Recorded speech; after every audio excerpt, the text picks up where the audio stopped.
Haley is getting a master's in theater history, theory, and criticism. The title of her thesis is Fusing a Social Synapse, Audience Participation in Blue Man Group. Her advisor is Wade Hollingshouse.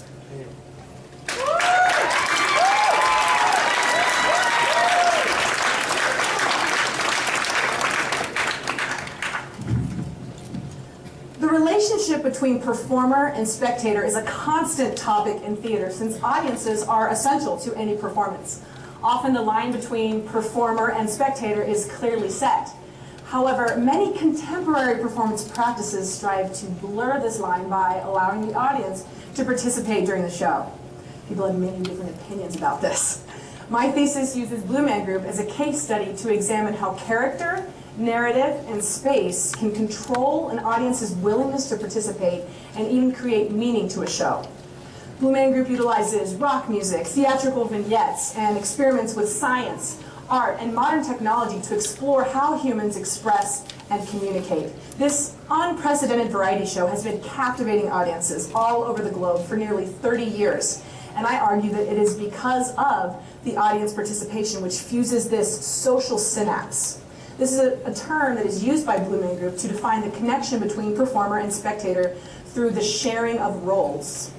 The most important element to the show is the humanoid Blue Man character who does not speak or make a lot of facial expressions. He merely just observes intently and follows commands. He is like an audience member of his own show, making him more familiar to the spectator than foreign. Also, his curiosity and his innocence and naivete make him more approachable and a bit helpless. But luckily, the narrative is built so that the audience can show their support for this Blue Man character through participation, which they are willing to do. They give him a voice by reading text aloud and laughing and singing. They give him confidence by dancing alongside him and cheering and clapping, and some will even come up onto the stage with him. Therefore, space is also very important to this social synapse. During the show, the Blue Man Group will actually go into the audience, and they will climb over seats, and they will stare directly into people's eyes, and then videotape them and project it onto the stage. All of this is to demonstrate how at a Blue Man Group show, the entertainment is for and about the audience, and not just their performers. This all leads up to a dance party that fills the space with beach balls and toilet paper and streamers.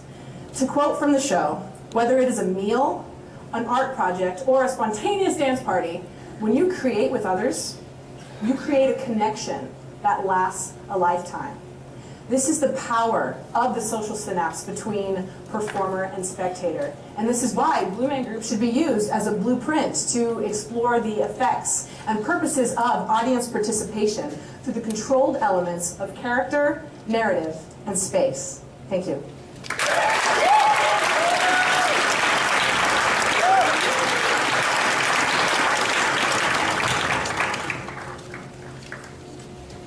Thank you, Haley. Once again, that was Haley Flanders. So on your ballot, please look for Haley Flanders. She should be your first participant there, and you can fill that out for her.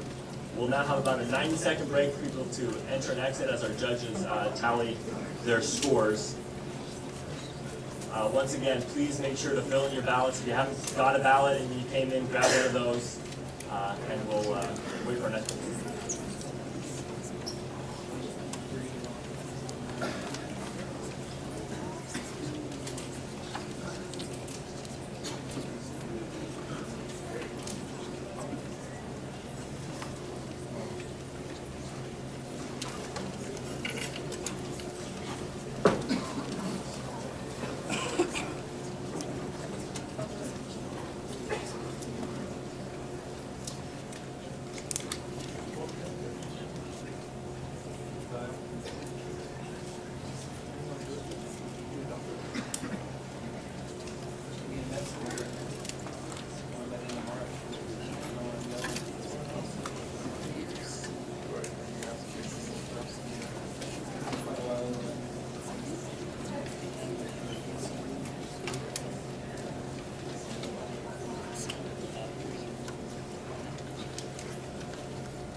Our next presenter is Katie Manwaring. Katie is getting a PhD in biology. The title of her thesis is Accepting Evolution While Still Believing in God. Her advisor is Seth Ivey.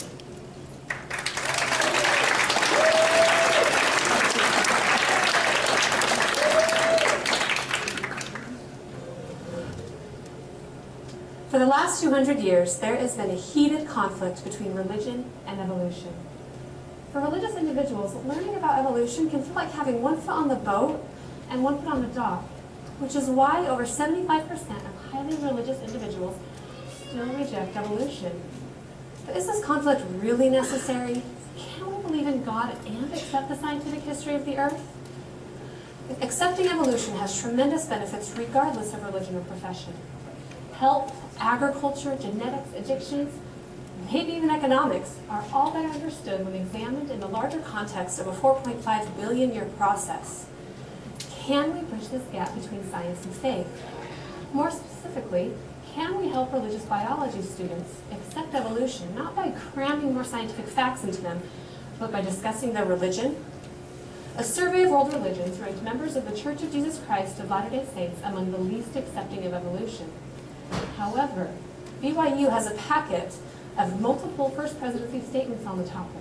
What most people do not know is they're actually statements of neutrality. This makes BYU the perfect laboratory for my research because scientific and spiritual learning are both highly sought after and can be taught in the same classroom. For my research, we surveyed introductory biology students on their acceptance of evolution and of their understanding of the LDS stance on evolution. We measured these at the beginning and end of the semester. During the semester, in our treatment sections, students were taught a unit on evolution, which included a discussion of this neutral LDS stance. In our control sections, students were taught a unit on evolution, but without a discussion of religion. In the end, our treatment section saw gains in student acceptance of evolution that doubled those of the control. Basically, allowing a discussion of religious facts proved key to optimal acceptance rates. Certainly accepting evolution is humbling because it awakens us to our nothingness in the great expanse of God's creations. But if we, as Latter-day Saints, can overcome our misconceptions, then perhaps so can Catholics, Jews, Protestants, all religions we are now exploring in the next phase of my research. We at BYU have a duty to send students forth to serve as innovators, doctors, teachers, engineers who grasp the full impact of this complex and enduring process. We can help students accept evolution by simply facilitating a discussion of their religion. This gives them the freedom to explore, understand, and think critically regarding the development of life. Religion and evolution are not opposing forces, but rather two sides of the same coin that aid us in understanding things as they are, as they were, and as they are to come. Thank you.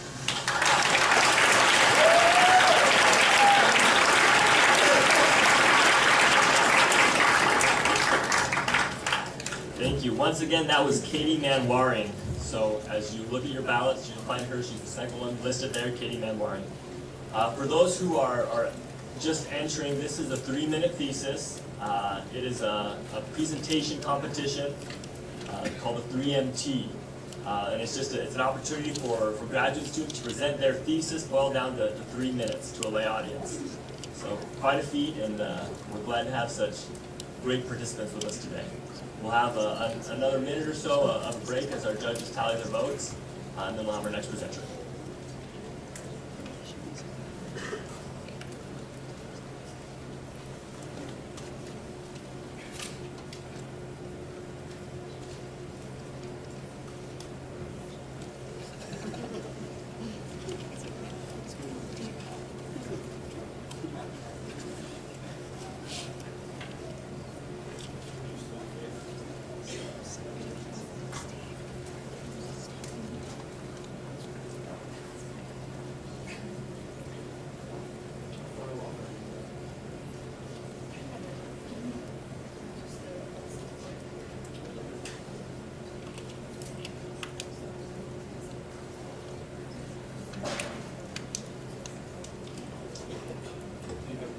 Our next presenter is Steve Stokes. Steve is getting a PhD in Educational Inquiry, Measurement, and Evaluation. The title of his thesis is Testing the Effectiveness of Violence Prevention Through Movement and Pro-Social Skills. His advisor is Richard Sudweeks.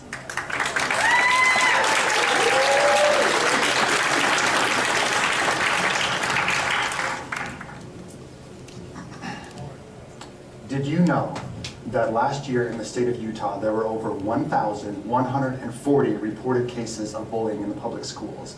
And that does not even count the unreported cases. On a national level, nearly 1 in 3 students reports having been bullied, and 70% of students and teachers report that they have witnessed an act of bullying on school grounds. Robert Thornburg reports that students affected by bullying have an increased risk of developing depression, anxiety, loneliness, mistrust of others, low self-esteem, poor academic achievement, poor social adjustment, and even poor health. So we can see that bullying is a serious problem with major consequences for individuals and for society. In my research, I will perform a randomized experiment to test the effectiveness of a dance movement therapy approach to violence reduction created by dance movement therapist Rena Kornblum. This curriculum helps students respect spatial boundaries, increase their body awareness, and learn important self-regulation techniques. By focusing on these 3 things, this curriculum helps bullies and victims effectively deal with potentially harmful situations. For example, one lesson plan in the Self-Control and Stress Management unit teaches students the 4 B's of self-settling.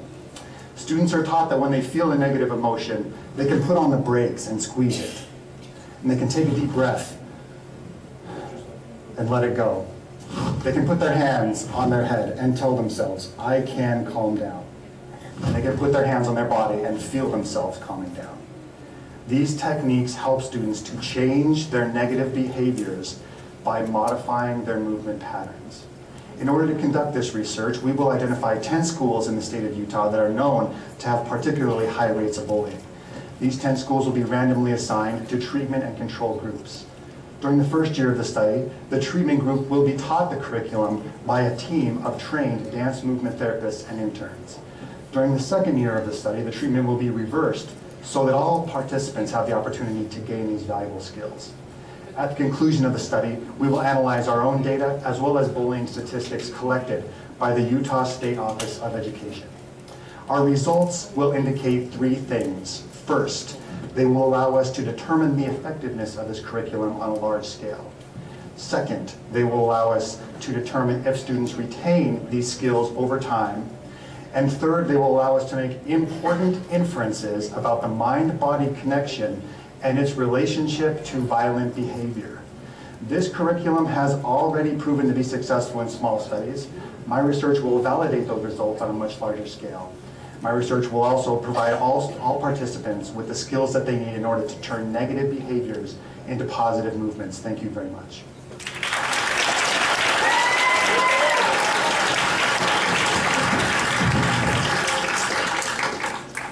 Once again, that was Steve Stokes.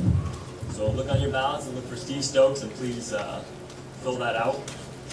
We'll have another 90 seconds here for people to enter and exit. Make sure you've got a ballot as you come in, and make sure if you need to leave that you leave your ballot in one of the baskets as you exit.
Our next presenter is Kelly Smith. Kelly is getting her master's in nursing as a family nurse practitioner. The title of her thesis is Rural Emergency Nurses, Suggestions for Improving End-of-Life Care Obstacles. Her advisor is Restrained.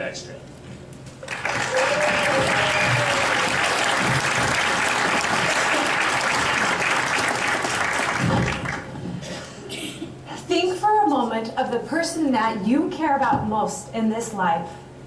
Now imagine receiving a phone call that this loved one has been in a tragic accident, has been rushed to the ER, and is in critical condition. Upon arriving to the ER, you hurriedly rush in, only to find that there's no one there to greet you or to show you to your family member's room. You frantically search for somebody to help you, and fortunately, a family member spots you and motions for you to come towards them. As you approach your family members, you see the emotion in their faces, their eyes filled with tears, and you realize you have arrived too late. Because there is nowhere private in the ER for you and your family to gather together, you congregate in the hallway and begin to grieve. You start to feel self-conscious as other ER patients and visitors begin staring, wondering where the crying and the commotion is coming from. It is finally time to see your family member. As you enter the sterile room to say your final goodbyes, you can't help but notice a thin curtain separating your loved one from another ER patient. In order to not disturb the patient behind the curtain, you keep your final words quiet and brief, thinking to yourself, this is not how I imagined I would say goodbye. Though care in the emergency department is focused on saving lives and returning patients to a healthy state, death cannot always be prevented. As demonstrated by this story, death can be an extremely uncomfortable and impersonal experience in the emergency department. That is why my research focused on the greatest obstacles ER nurses face when providing end-of-life care to ER patients and their family members, specifically in rural emergency departments. The top 3 items identified by emergency nurses to improve end-of-life care were the following. Number 1, increase patient and family privacy. Second, increase the availability of support services such as a social worker or a religious leader who can be with the family during that trying and difficult time. Finally, increase clinical staff to help care for these sick and critical patients. I'm happy to report that my research has already proven useful. As a nurse and the assistant manager in the emergency department at Utah Valley Regional Medical Center, I've helped design and develop a brand new ER opening 2018 here in Provo with individual patient private rooms as well as separate family greeting rooms. Death. It is an inevitable part of life that can neither be avoided nor predicted. Where are you going to die? And if it's in the emergency department, what kind of care do you and your family members want to receive? Thank you.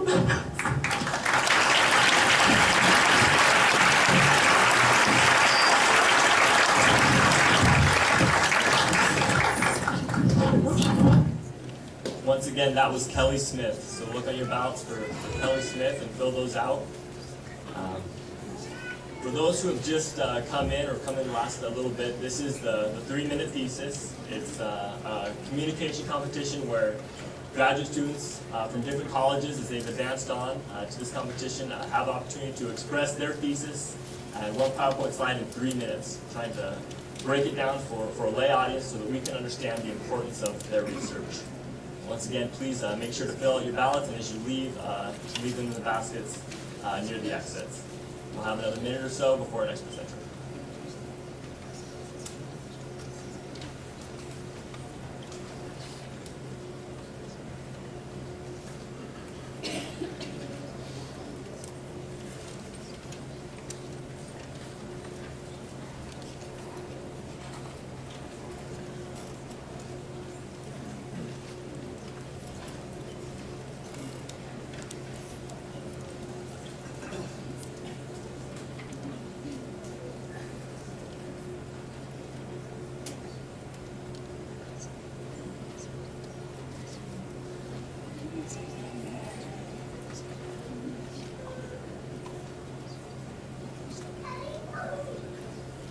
Our next presenter is Kirsty Spute. Kirsty is getting a PhD in clinical psychology. The title of her thesis is Predicting Risky Sexual Behavior in China. Her advisor is Scott Braithwaite.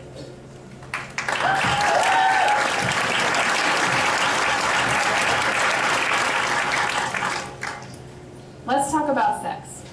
Sex has two very different sets of outcomes. On one hand, it can be awesome. It can improve your mental and physical health, and it can give you children when you want them and you're ready to take care of them. But on the other hand, it can spread diseases like AIDS. It can increase rates of depression and other mental health problems, and it can result in unwanted pregnancies. So what makes the difference? The answer is in something we call risky sexual behavior, or just types of having sex that are more likely to have the bad outcomes. So these are things like having sex with a lot of different people, but never using protection. I want to know what type of person is more likely to have risky sex, and then hopefully what can we do about it? So I came up with this model. There's two things that I think will help us predict risky sex. The first is knowledge. What do you know about sex? It seems like if someone knows how to use a condom, they're probably more likely to use it and use it correctly than someone who just doesn't know how. But sometimes people know, but they still don't do it. So what's happening there? Well, that's where attitudes comes in. What do you think about sex? Maybe you know how to use a condom, but you think that it's weird or unnatural, so you don't use it. In this way, our attitudes kind of act as like a middleman between what we know and what we do. So this is the model. And I want to see, does this work in real life? It would be kind of silly to assume that it works the same all over the world. So we're going to start by testing it in one specific, very large country, China. Almost 4,000 Chinese adults completed a computerized interview where they answered questions about what they know about sex, what they think about sex, and what they've done sexually. So using their responses and crunching the numbers, we figured out that this model actually works. What they knew about sex predicted their attitudes. And then their attitudes predicted risky behaviors, including cheating on their current partner, having sex with a lot of different partners, or paying a sex worker to have sex with them. So, ta-da! It works, okay? But we're not done yet. There's still some follow-up questions we're gonna keep asking. All right. The first one has to do with gender. So it seems like men and women tend to use different information in making sexual decisions.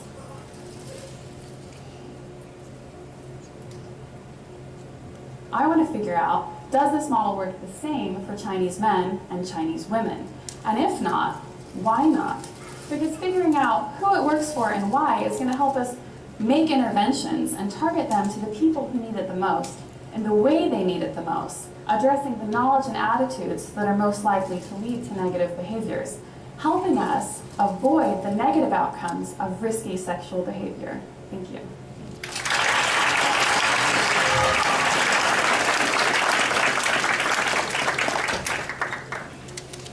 Thank you. Once again, that was Thirsty Spew. So as you look at your ballots, please fill that out for her and make sure as you leave that you drop those off. If you look at your ballots right now, you'll see that there's a name. The next name would be Ridge Mulford. Unfortunately, Ridge is not with us today. His wife is in labor. So he made the wise decision to be there, not here. So if you can just cross that one out on your list so you don't get confused. So once again, Ridge unfortunately can't be with us today.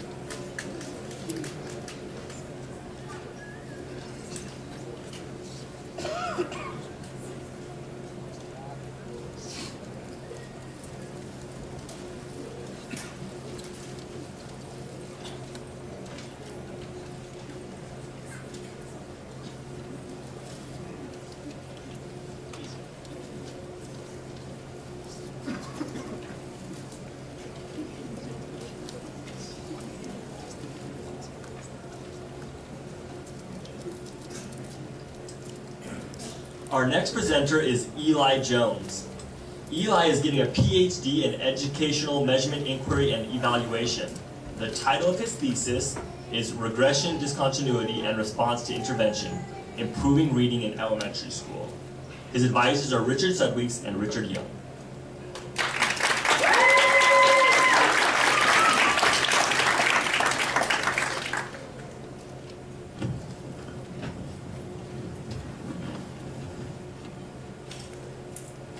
Just over 100 years ago, Helen Keller visited BYU campus. As a teacher, I've always been impressed by Helen Keller's love of reading. Unfortunately, for many elementary students, reading is not a fun experience. For struggling readers, reading means failure. For these struggling readers, the future is not very bright. And schools know this, which is why we spend so much of our time and resources to try and help these students improve their reading abilities. Let's take the example of one local elementary school, which is low economic income and very at risk. 40% of their student body does not read on grade level. They have two specific reading programs that they are funding this year. Small group reading instruction with their teachers and computer adaptive reading programs. The big question we want to know is how effective are these reading programs for these struggling readers, considering our limited resources? Traditionally, we might want to think, well, we could just randomize these students into two groups. What's the problem with that? Well, just imagine for a minute. We're going student 1, student 2, student 3, Helen Keller. Would we ever think of randomizing Helen Keller into a treatment group for reading? No, because she is an individual with individual reading needs. But in reality, are not all the students in our school individuals with individual reading needs? A coin toss does not give them the needed help in reading that they deserve. That's why this year we're using regression discontinuity design. The regression discontinuity design substitutes random assignment with ability assignment. Here's how it works. At the beginning of the year, we assessed all of the students based on their reading abilities. We then set a cutoff point for the at-risk readers and the low-risk readers and the no-risk readers. We assigned all of the at-risk readers to what we felt was the most important and effective reading program. The low-risk readers went into the second reading program, the computer adaptive reading program. And the no-risk readers do general classroom activities. At the end of the year, we're going to do it again. But in the middle of the year, we have reassessed all the students, and this is what we found. We've compared the high-risk students to low-risk students, and the low-risk students to the no-risk students. And the results are so exciting because the high-risk students have significantly made more progress than the low-risk students. The low-risk students have made just the same amount of progress as the not at-risk students. What this really means is that all students are growing, and the school is able to make an informed decision about where to put their resources to best help these students. Helen Keller once said, "When I hold a beloved book in my hands, my limitations fall from me. My spirit is free." That is our goal for these students, and it is a goal that we do not want to leave to chance. Thank you.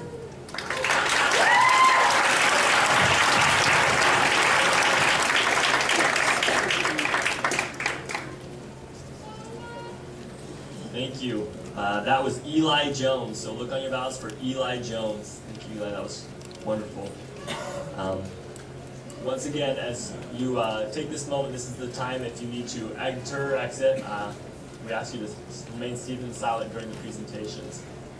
And make sure to turn in your ballots. If you didn't grab a ballot as you just came in, make sure you grab one. This is the 3-minute thesis. It's a communication competition among graduate students presenting their thesis in 3 minutes. So we'll have about another minute and then we'll move on to our next presenter.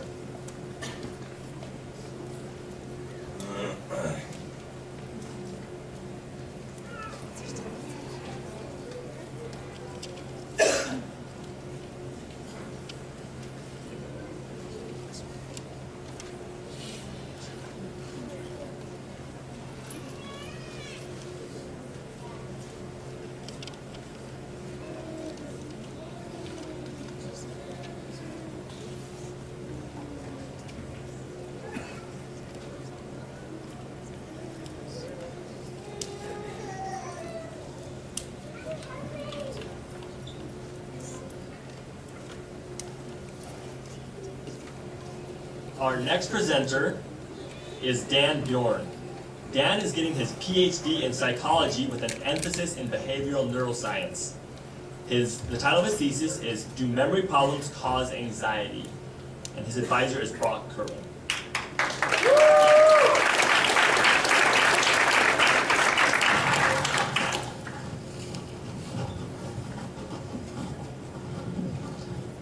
Maurice Lloyd served our country honorably for several years in Iraq.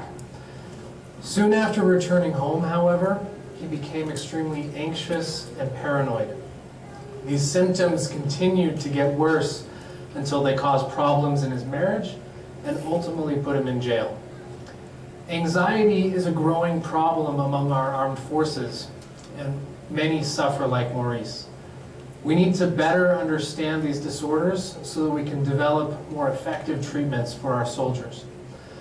One approach we can take is to look at the processes that occur in the brain. A theory relating anxiety with memory suggests that anxious symptoms are caused by problems in a particular memory process. This process, in its natural state, allows us to remember very similar experiences as separate and distinct occurrences. When this process doesn't work correctly, some of the aspects in those memories might be mixed up. For Maurice, it was good for him to be anxious and alert while in battle because it helped keep him alive. It wasn't good at all when he became anxious at home because the smell of exhaust fume reminded him of mortar rockets. We sought to test if anxiety really is related to problems in differentiating similar experiences. We did this by using a computerized task that showed pictures of everyday objects one at a time and required an individual to indicate whether the object they see is exactly the same or only similar to an object they've previously seen in the study. Prior research shows that those who have a hard time separating related memories find it very difficult to differentiate the similar items in this task, and they answer that these are exact repeats more often. Surprisingly, though, we found that those with anxiety perform just as well as those without anxiety, and this suggests that anxious individuals really don't have problems separating these similar memories. So what does this mean? It means that we need to reevaluate what we know about anxiety and the memory processes that underlie its symptoms. We need to continue to study this so that we can know exactly where the current theory works and where it falls short, and then make changes accordingly. By challenging these ideas, we gain a greater understanding of the causes of anxiety and how to treat it, and we can help people like Maurice along the way. Thank you.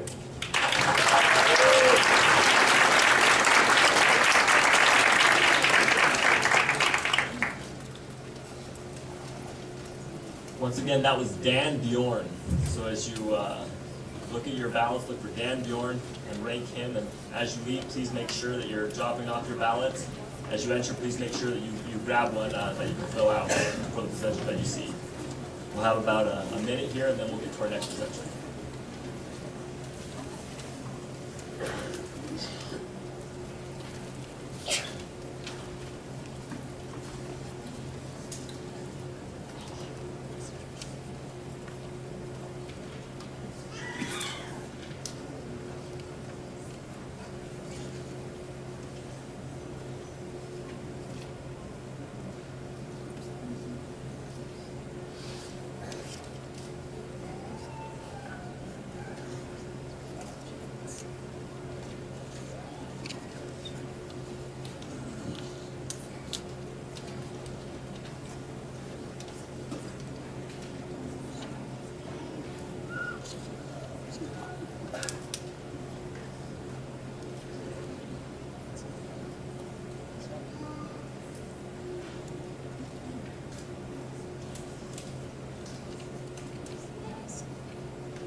Our next presenter is Lindsay Ruiz.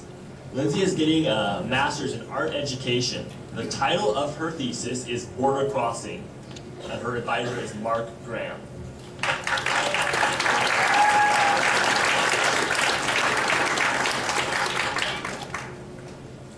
What you see before you is the border between the United States and Mexico. And I'm going to ask you to take just a minute and remember the last time you've actually crossed a cultural border. Think of the people that you met, possibly the sights that you saw, and even the tastes that you encountered. Now, take a minute and think of the feelings and emotions you had when you returned home. Was it a feeling of relief and you were happy to have the familiar? Or perhaps it was a longing to go back. What I'm willing to bet is that it was an experience that changed you in some fundamental way. Whether you learned something new about another culture or a people, or you might have learned something new about yourself and your own culture. My thesis is entitled Border Crossing, and I'm looking to take that international border crossing experience and bring it right down into the classroom to help students build bridges of understanding and openness across cultural borders, while at the same time increasing the success rate of my Latino students. You see, 1/3 of the students that I teach happen to be Hispanic. And Hispanics in education have the lowest test scores and the highest dropout rates of any other minority in education. And I cannot let that happen to my students. So as I comb through the literature on education for Latinos and multicultural education, what I found is that they desperately need a culturally appropriate curriculum. If you imagine a school day for a Latino student, in which subject would they actually see people that were successful? Would it be science, math, literature, or even history? I don't think so. And so what I'm looking to do is to create a social action approach to my curriculum, where we find themes that will thread through all cultures, no matter where you're at. And what that does is we are able to highlight Latino artists, so these kids can say, hey, I can interact and I can be successful within the art world. I can do that, because they rarely get that opportunity. So within this curriculum, the students are able to create artwork, have interviews, we're going to have discussions about what it means and how we all have a voice no matter where we live, and we all have commonalities. So for my Latino students, they're able to cross back over that border, define the familiar and feel validated, which is so exciting. And then for my non-Hispanic students, they're able to cross that border for the first time, to realize that they have so many things in common with their classmates and their peers. And we're creating this openness, and everyone feels validated and finds a voice. So within this curriculum, it does not only unite us together, but we're able to cross those borders together in the classroom. Thank you.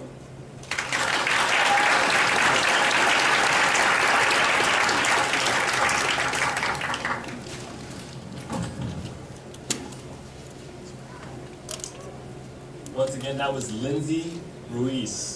So look on your ballots for her name and please fill that out. As you enter and exit, please make sure you grab a ballot or leave it as you go. We are coming down to our last several presenters, so please stay and watch if you can. This is a great opportunity to see what graduate students are doing here at BYU and see the impact that they're having in our world. So I think we'll have another minute break here or so, and then we'll be going.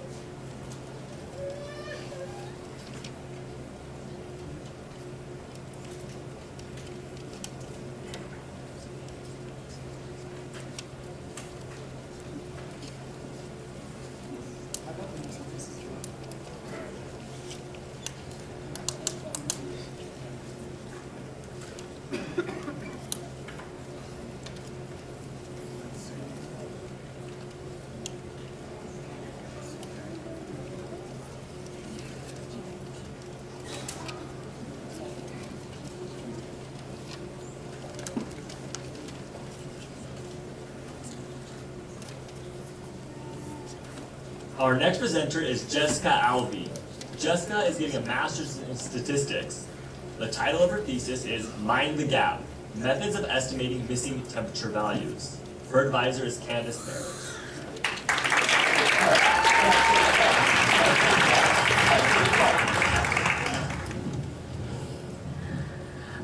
most of you, I am concerned about taking good care of my body. And to do a better job of that, I recently got a Fitbit. Fitbits track daily trends in physical activity, which eventually allow us to assess general trends in activity over a long period of time. But I'll be honest with you, I'm a little forgetful, and last Tuesday I forgot to wear my Fitbit. If I keep forgetting to wear it, how will I ever understand what changes I need to make to keep my body healthy? Just like I can use a Fitbit to monitor my physical health, I can collect data to monitor the health of our environment. So just like the number of steps I take each day is indicative of my physical activity, temperature is indicative of environmental activity. For example, here we have data collected at 53 locations, daily maximum temperature data, at 53 locations across Utah every single day for over 100 years. Okay, that's a slight exaggeration. So if we look at our data collected specifically in Lehigh, we see that there are gaps in the data, places where we failed to collect those temperature values. So the question is, if I wanted to assess the evolution of temperature across Utah over a long period of time, how would I accurately predict those values so that I could then accurately understand that trend? This is the question that I answer with my research. How do we best predict those missing temperature values? Sure, there are some quick and easy methods that we could use to predict them, but would a more formal method do a better job? So to introduce you to one of the methods I'm exploring, let's go back to the Fitbit. As I said, I forgot to wear it last Tuesday. However, based on my class schedule, I know I'm pretty much doing the same thing every single Tuesday. And so I can look back at Tuesdays where I did collect data and get a better idea of what I did last Tuesday. And we use a similar principle in this first estimation method. So the Weather Channel told me that today the temperature in Provo is supposed to reach a high of 45 degrees. Yesterday our temperature was 40 degrees, and today the high in Salt Lake is predicted to be 46 degrees. Knowing that today's temperature should be similar to yesterday's, and the temperature here should be similar to a place not so far away like Salt Lake, we can draw on those associations to make better, more intuitive estimates of our missing values.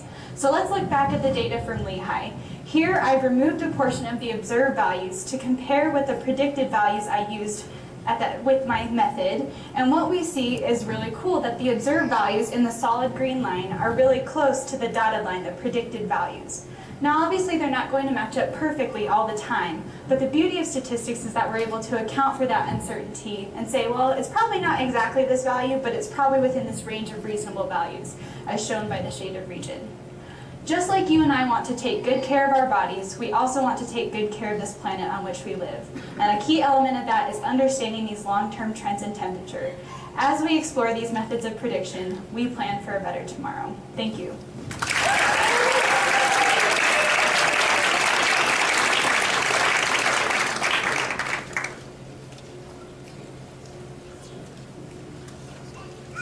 Thank you. Once again, that was Jessica Alvey. So look on your ballots for Jessica Alvey.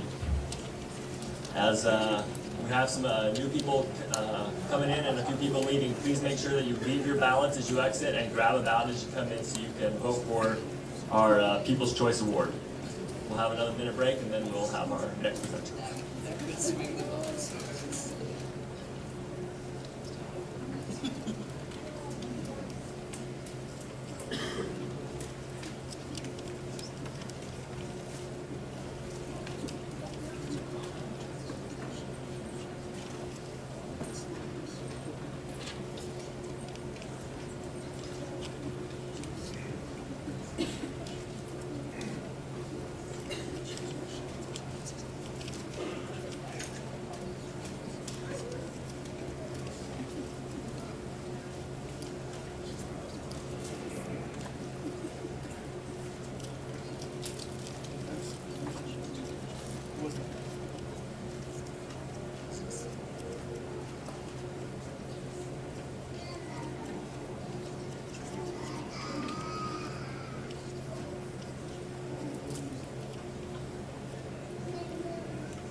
Our next presenter is John Nielsen. John is getting a master's in linguistics. The title of his thesis is Spanish-English Bilingual Perception of English Vowels. His advisor is David Eddington.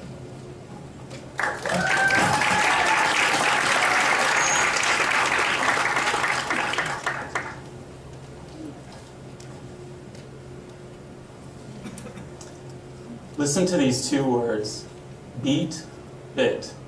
Different, right? Let's imagine for a moment that when I say bit, you hear beat. When I say sit, you hear seat.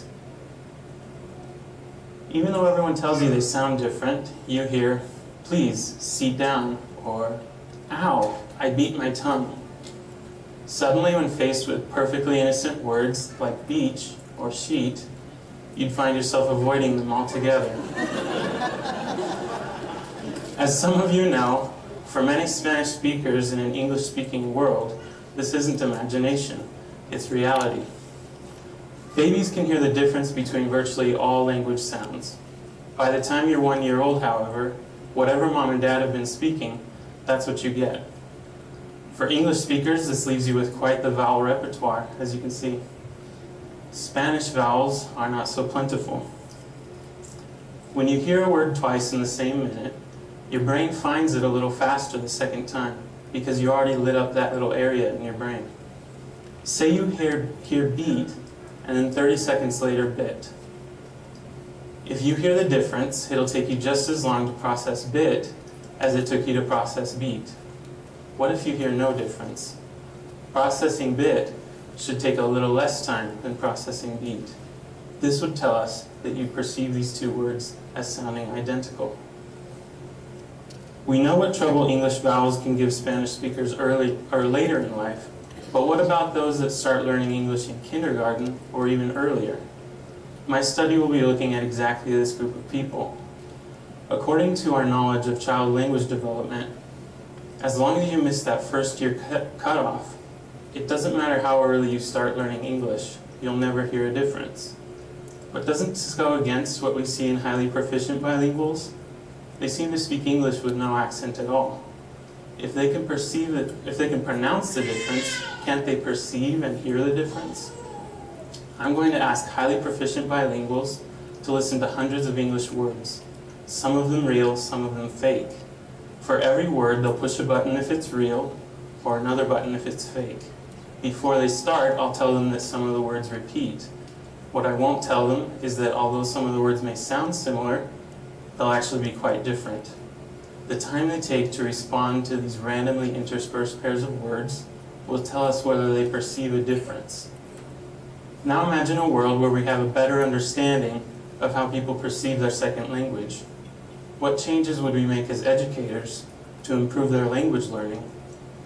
What changes would we make as individuals to avoid communication breakdowns in everyday conversation? Thank you.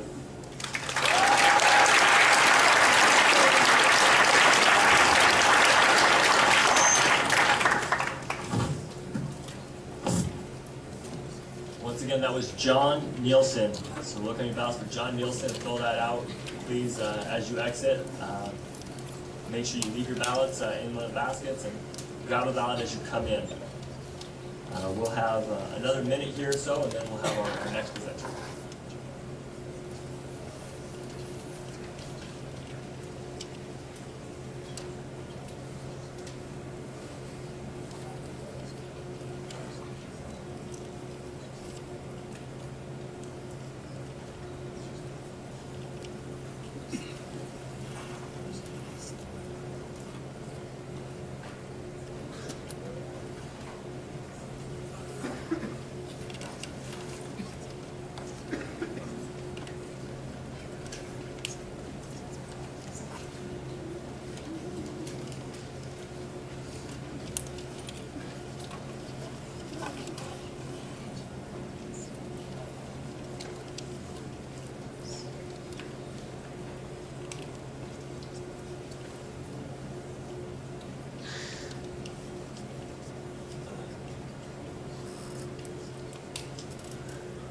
Our next presenter is Lawrence Barrett. Lawrence is getting his master's in physics.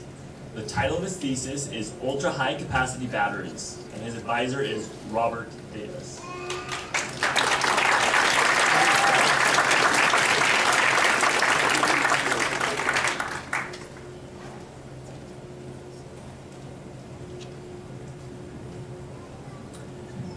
I love electric cars, but I hate Nebraska. Electric cars are awesome because every year we burn a Utah lake of gasoline in all our cars and trucks. Now, I don't know about you, but that doesn't sound very sustainable to me. We need energy solutions, like wind, solar, and nuclear power. But they're not going to do us any good unless we have vehicles that can run off the electricity that they generate. Unfortunately, Nebraska is 455 miles of the most boring drive you will ever go on. In a standard gasoline car, it's not so bad. It's about a tank and a half of gas, so you fill up maybe once. In an electric car, you'll have to stop, plug in, wait for it to recharge 7 times. We need better batteries, and we're not getting them. Let me summarize for you the major advancements in battery technology over the last 25 years. In 1991, Sony commercialized the first lithium-ion battery. That's it, in 25 years. But that's all about to change because we can make batteries that last 10 times as long using new materials. You see, a battery is essentially 3 components. A high-energy reservoir, a low-energy reservoir, and an electrolyte that allows lithium to pass back and forth between the two.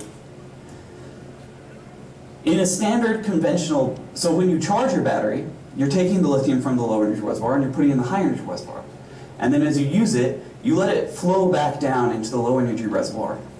In a standard commercial battery, the high-energy reservoir is usually cobalt oxide, and the low-energy reservoir is usually carbon. And they work great, but they just don't hold that much lithium. We want to replace them with silicon and sulfur because they have 10 times the lithium storage capacity. Unfortunately, they're not exactly plug-and-play compatible. They have 2 main problems. First, they tend to expand when they fill with lithium, and that can cause them to crack and destroy the battery. And second, to put it simply, they have bad chemical reactions with the electrolyte that also destroy the batteries. We've solved both of these problems. The first, by growing a carbon nanotube forest and coating all the tubes in these new materials. And we leave little spaces in between each of the tubes so that they can expand and contract without breaking. And then we cover the whole thing in a blanket of carbon. And that carbon serves as an intermediary between the electrolyte and these new materials. So we can avoid those bad chemical reactions that destroy these batteries. In 5 years, these batteries are going to be in your cell phones. In 10 years, they're going to be in your cars. And then you'll finally be able to drive across Nebraska without having to plug in. Thank you.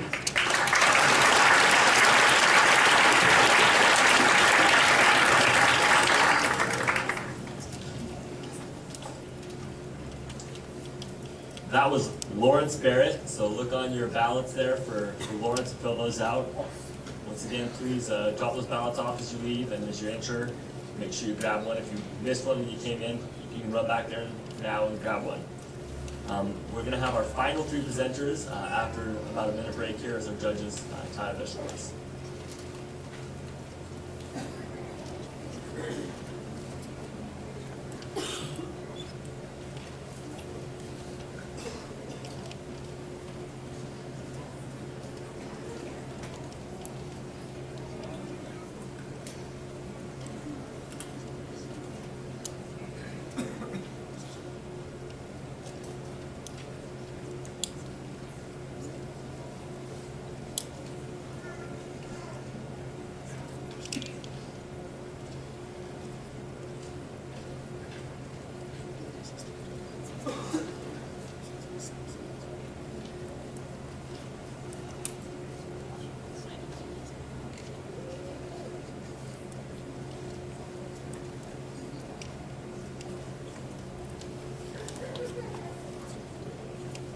Our next presenter is Ray Lee.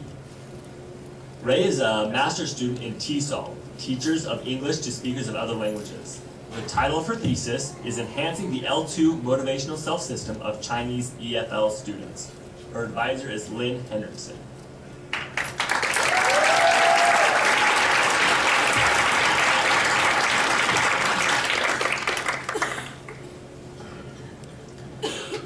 Last year, there were 9,390,000 high school students attending Chinese college entrance exam, the so-called Chinese Gaokao. It happens only once a year. English accounts for 20% in Gaokao, which is the same as Chinese literature. The large proportion of English in Gaokao motivates and forces Chinese high school students to learn the language. However, the Ministry of Education in China has indicated that Beginning in 2017, the test format of English in Gaokao will be changed. It will become a more socialized exam, which means students can take several times of the test throughout the 3-year high school life. The highest value of their score of English part will also be taken into account of their final profile. Universities also have the right to make their own requirement and judgment for the score of English part. Since the exam-oriented education system has a profound historical and social background in China, removing English from Chinese Gaokao will significantly influence Chinese high school students' motivation of learning the language. So why does my research matter? With my own experience of taking the test, I am more familiar with the social context of Chinese culture and can better understand Chinese high school students' motivation. By reflecting my own experience of learning English as a foreign language during high school, I can still remember how I motivated myself by establishing a positive and plausible L2 self-image. Since motivation has been considered as both a factor internal to the learner and a factor externally determined by the social-political setup of a learner's environment, at this point, the extrinsic motivation has been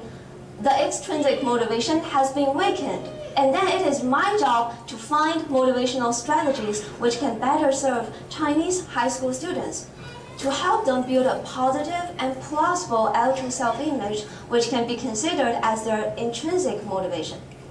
So how am I going to conduct my research? The participants of the survey will include all current students of one public high school located in Dalian, China.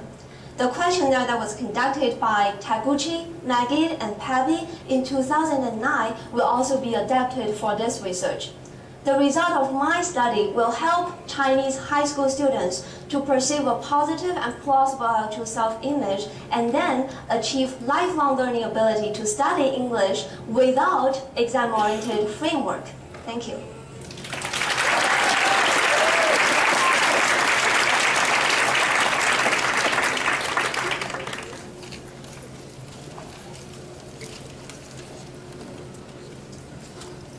That was Ray Lee. Thank you, Ray. If you just entered, please make sure that you grabbed a ballot. If you didn't, run back out there and grab one. As you exit, please make sure to leave your ballots. We're getting down to the very end here. Once again, for those coming in, this is the 3-minute thesis. It's an opportunity for graduate students to present their research and their thesis, boiled down to a 3-minute synopsis and 1 PowerPoint slide. Quite an obstacle to be able to do that, considering the amount of work that goes into a thesis and the technical information. So we've had a great set of presentations so far. Love to see the progress that we're making and the impact we're having in the world. So we'll have a few more moments and then we'll have our next presenter.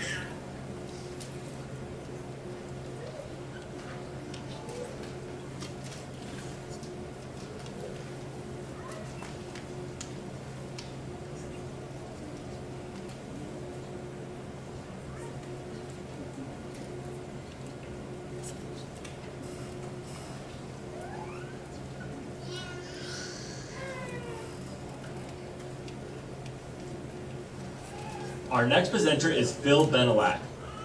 Phil is getting his PhD in microbiology and molecular biology. The title of his thesis is Old Bugs, New Tricks, Novel Insights into Antibiotic Biosynthesis from a Forgotten Turkey Bacterium. His advisor is Richard Robeson.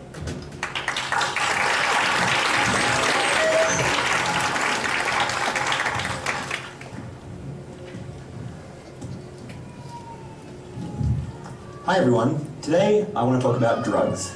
Now don't worry, I'm not going to be talking about honor code violations. I want to talk about antibiotics.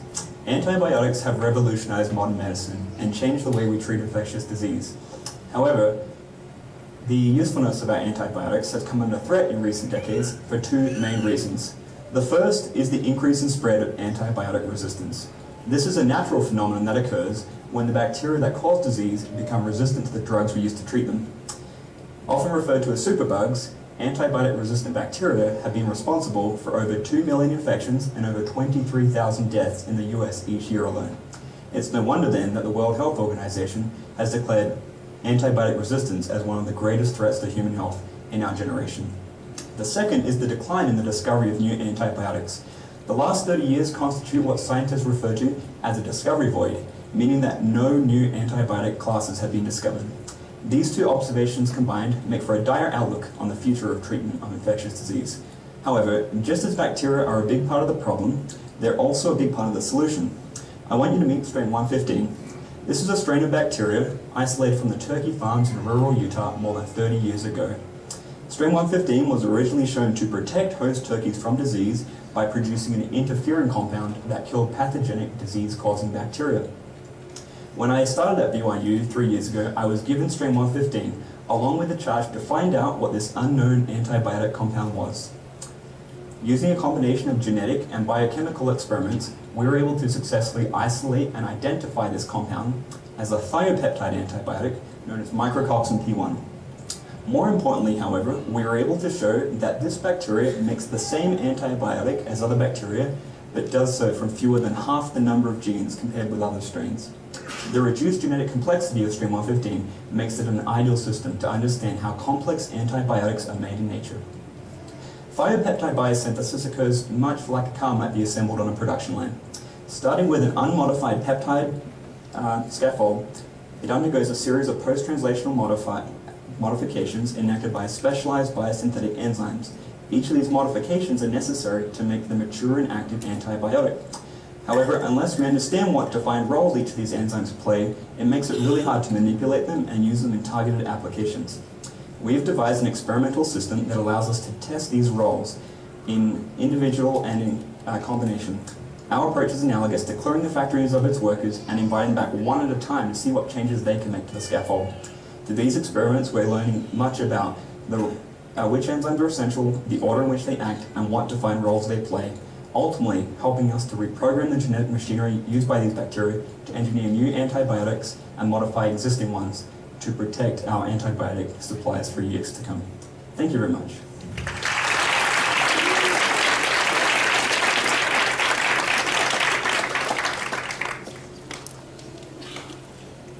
Thank you. That was Phil Bennallack. So look on your chart, should be the second to last person there, and fill that out. We only have one presenter left, so I would ask you, if you can, to remain and be present for this, and then we'll have an award ceremony just after that. So we'll give the judges a moment to finish tallying the scores, and then we'll get to our last presenter.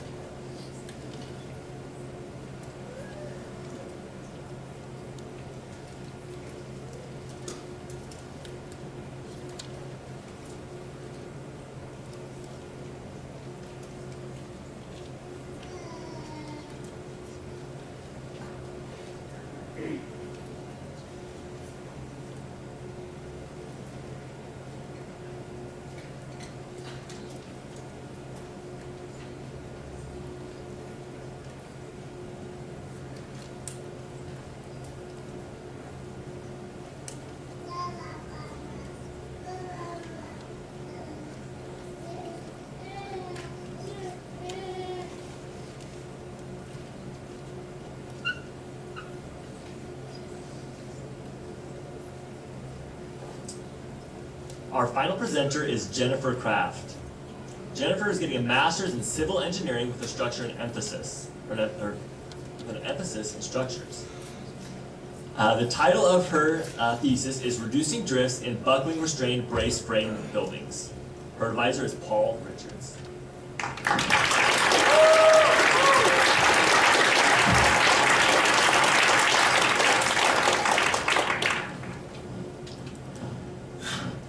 Most people here in Utah Valley know that we live on a fault, but do you realize the likelihood and effect an earthquake would have? Scientists say that there's a 1 in 7 chance of a magnitude 7 earthquake occurring sometime in the next 50 years. That means that you're more likely to experience a severe earthquake living in Utah than you are to meet your spouse on a blind date. Well, maybe not at BYU. So how do we design our structures to minimize damage so that failures such as the one shown above do not occur? Currently, we design our steel buildings to yield or stretch under earthquake loads in order to dissipate energy. This is similar to the design philosophy of a car. Upon impact, your car is designed to absorb the energy and keep you safe so that it takes a hit, not you. This is good, but for steel buildings, it often leaves them drifted or deformed, so much so that it is often more expensive to repair the building than it is to entirely replace it. And let's face it, it's a lot more expensive to replace a building than a car, especially when they all crash at the same time. My research looks into how can we reduce these drifts in buildings to make them more economical and still keep people safe. Specifically, I looked into buildings with buckling restrained brace frames, or BRBFs. These are special diagonal members that are shown in the bottom picture. So how do we reduce drifts in buildings?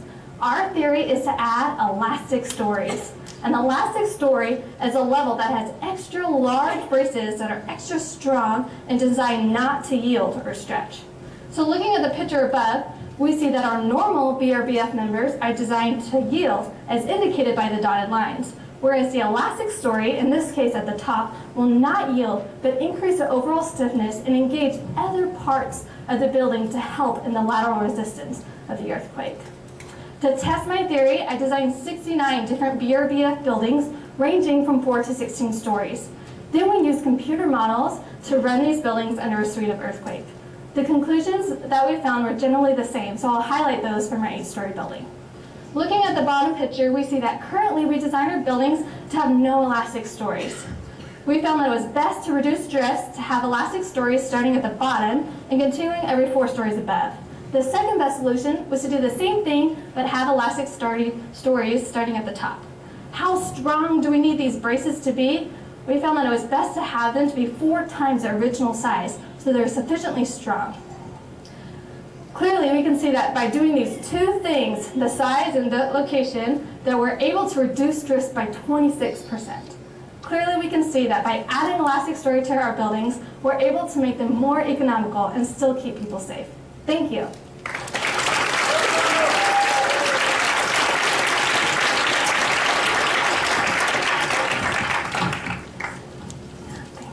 Thank you, Jennifer. Once again, that's Jennifer Kraft. Look on your ballots there to fill those out. As our judges tally up their final scores, and then those scores are input here, it should just be a minute or 2 before we can announce our 3 winners today. Like I said earlier, the people's choice will be determined off your ballots, and we'll announce that via our website and Facebook in the next day or so. But if we could give one more round of applause for our contestants today.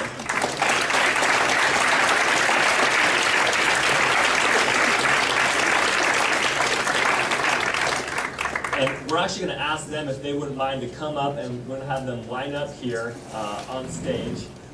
So if they would do that. And for those who have not been able to watch this whole thing, we're just going to have each person present their name, the degree they're working on, and then a 3-second thesis, just telling us basically what their research is.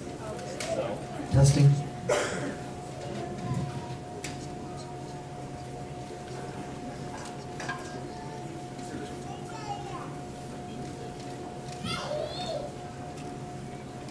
My name is Haley Flanders, and I'm getting an MA in Theater History, Theory, and Criticism. And my research was on fusing a social synapse, audience participation in Blue Man Group. My name is Katie Manwaring. I'm getting a PhD in biology, and my research centers on how to teach evolution to religious individuals. Steve Stokes. I am getting a PhD in Educational Inquiry, Measurement, and Evaluation. And the title of my research is Testing the Effectiveness of Violence Prevention Through Movement and Pro-Social Skills. My name is Kelly Smith from the College of Nursing, getting my master's as a family nurse practitioner. And my thesis is concerning end-of-life care in the ER. I'm Kirsty Spute, getting a PhD in clinical psychology, and my research is on predicting risky sexual behavior in China. I'm Dan Bjorn. I'm getting my PhD in psychology, and I spoke on the relationship between anxiety and memory. I'm Lindsay Reese, and I'm getting a master's in art education, and I spoke about border crossing and improving Latino success in education. My name is Lawrence Barrett. I am getting a master's in physics, and I spoke on making batteries that last longer. My name is Jessica Alvey. I'm getting a master's degree in statistics, and my research focuses on methods of predicting maximum temperature values across the state of Utah. John Nielsen, getting my master's in linguistics, and I talked about bilingual's perception of English, Spanish bilingual's perception of English values. My name is Rui Li. I finished my master's degree in TESOL, and my research is about enhancing the auto-motivational self-system of Chinese EFL students. My name is Bennallack. I'm getting a PhD in microbiology and molecular biology, and my research is all about studying bacteria to learn what we can about how they make natural antibiotics. My name is Jennifer Kraft, and I'm getting my master's in civil engineering, and my thesis was on reducing drifts in buildings. My name is Eli Jones. I'm getting a PhD in educational inquiry, measurement, and evaluation, and my research was on using ability to estimate growth for at-risk breeders.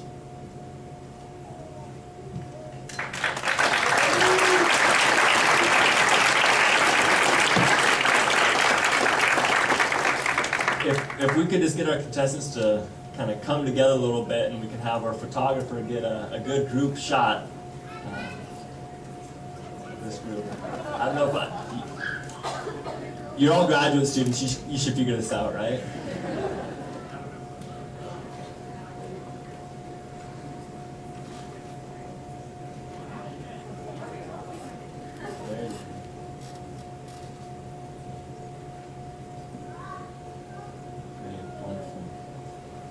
We're just filling out our winners right now, but thank you so much for being here.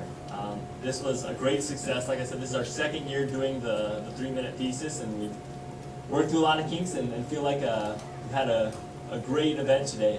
Really phenomenal presenters, and it's really great to see really what BYU does. I remember last year, the first time for me witnessing this, as we called it, it really changed my view of graduate students here at BYU to see the kind of impact we're having on the world. It's not just small little things, but we're changing how things run and are viewed in today's world. So thank you for being here. And James Crane is going to go up on stage, and he'll announce our winners here, our third place, second place, and first place winners. And we'll have them come up to an applause. Thank you. So are you excited? Okay, well, let's first give them all a round of applause. I think this is...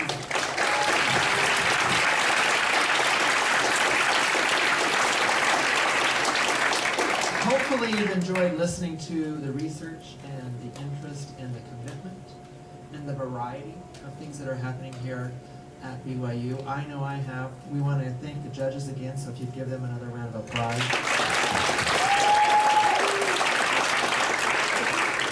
I don't envy their task there. I know it was very hard for me. I enjoyed everything. So, as you know, Tyler said that the people's choice is determined by you, and so we will make that known to you as soon as possible. We also have gift bags for all of our participants, so please don't leave without that. And I guess you want me to move on now. Okay, so the third place, and this includes a $1,500 cash award, goes to Jessica Alvey.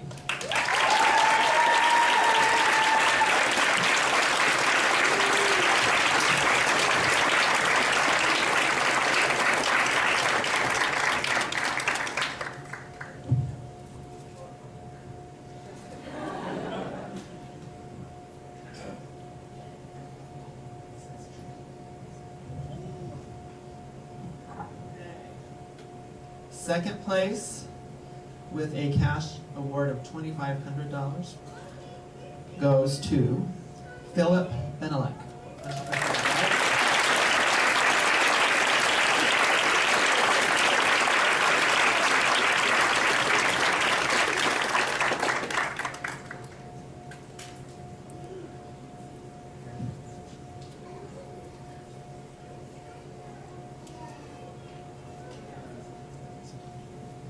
Okay. Grand prize, which includes a $5,000 cash award, goes to Jennifer Kraft.